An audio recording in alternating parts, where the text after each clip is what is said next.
Friends, मी वॅगाबॉन्ड Mac. अद्भुत, अद्वितीय, अपरिचित रहस्यमय ठिकाणं आणि मंदिरांच्या सुंदरतेवर मी व्हिडिओ बनवत असतो. मित्रांनो, महाराष्ट्रात 21 गणपतीची अशी मंदिरं आहेत जी मानाची गणपती किंवा महत्त्वाचे गणपती म्हणून समजले जातात. या 21 गणपतींपैकी एक गणपती आपल्या नाशिकमध्ये मोदकेश्वर गणपती मंदिर म्हणून एक मंदिर आहे. या मंदिराला मोदकेश्वर असं नाव का पडलं त्याची पण एक कहाणी आहे. तर चला, मोदकेश्वर गणपतीचं आज आपण दर्शन घेऊ.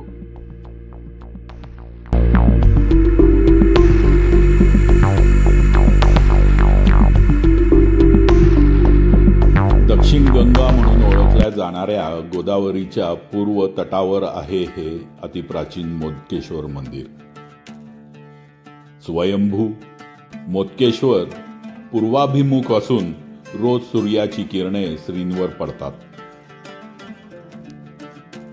या मंदिराचा प्राचीन संदर्भ 400 ते 500 वर्ष जुना इतका असून हे नाशिकचे ग्रामदैवत म्हणून ओळखले जाते. एकदा श्री गणेश आकाश मार्गाने भ्रमण करत होते. त्यावेळी त्यांच्या हातात मोदक होता. अनवधानाने श्रींच्या हातून मोदक खाली पृथ्वीवर पडला. ज्या ठिकाणी हा मोदक पडला तेथेच आज मोदकेश्वर मंदिर आहे. श्रींची मूर्ती मोदकाच्या आकाराची असल्याने ह्या गणेशांना मोदकेश्वर असे नाव पडले. या मंदिराचे व्यवस्थापक पंकज क्षेम कल्याणी यांच्या पूर्वजांना दृष्टांत झाल्यामुळे ही मूर्ती मिळून आली आणि त्यांनीच इथे हे मंदिर बांधले. श्रींबरोबरच इथे रिद्धी आणि सिद्धी यांच्याही मूर्ती आहेत. मोदकेश्वर गणेशांच्या मूर्तीला प्रदक्षिणा केल्यानंतर सर्व पापांपासून मुक्ती मिळते अशी श्रद्धा इथे भाविकांमध्ये आहे.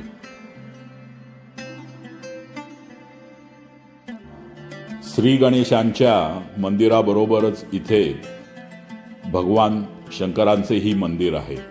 पिता आणि पुत्र या दोघांचाही दर्शनाचा लाभ इथे भक्तांना मिळत असतो. ह्या महादेवांच्या मंदिराला काशी विश्वेश्वर असे नाव आहे.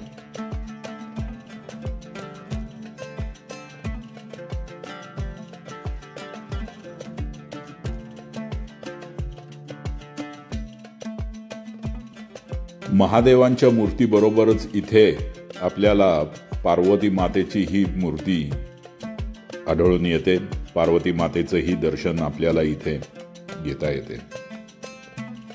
या मंदिराची स्थापत्य शैली साधारणतः मराठेशाहीची असल्यामुळे या मंदिराचा पुनर्विकास बहुधा पेशवे काळात झालेला असावा.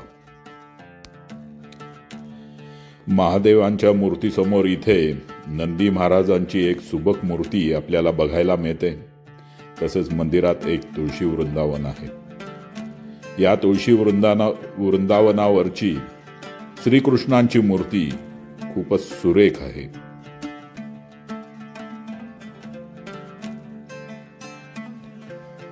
तर मित्रांनो, हे छोटेसेच पण नाशिकमधलं अत्यंत महत्त्वाचं मंदिर तुम्हाला कसं वाटलं, हा व्हिडिओ कसा वाटला.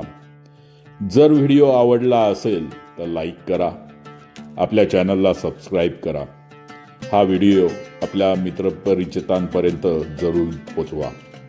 पुन्हा भेटू अशाच एका नाविन्यपूर्ण व्हिडिओमध्ये. तोपर्यंत take care and goodbye. Thank you very much.